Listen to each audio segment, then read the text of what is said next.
Michelle, the conflict between mothering and careers and creation is a big theme of Song for Rhea, and it's a big theme of Hush as well, because my character is, she has this fantastic sort of high-flying job in New York at a sort of co-working club, and she moves back to London and she's got this baby and she's on maternity leave and she's wondering what on earth she's done, and it's really not what she expected, and she misses her old life.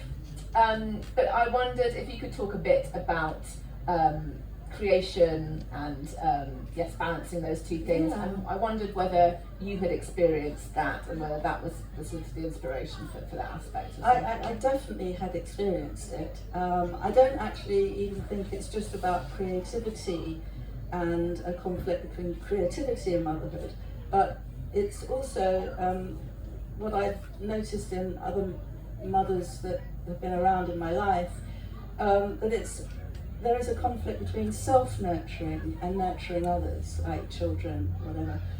But I also believe that it's really important to nurture yourself in order to be able to nurture others successfully. So,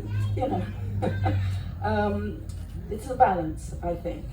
And interesting, when I went to stay with indigenous populations in both North America and in Africa, what I noticed is when they have this community style living, because they, in Africa, for example, they all have their little huts, but everything is open. You can't really keep self-expression to yourself for very long in that environment. So their lives as women are a bit like a dance in a way. It's not always a gentle rhythmic dance. It can be quite an agitated dance. But when mother kind of drops the baton, there will always be someone else to pick it up. And if we, think about our own modern lives and how there are so many different places for us to hide, that help is not always on hand, and we must take a lot of burdens on our own shoulders without help often. And we have these time constraints as well. So our lives are a bit like an exhausting jog. I don't know what the answer is, but I just thought, I'd throw those observations out there.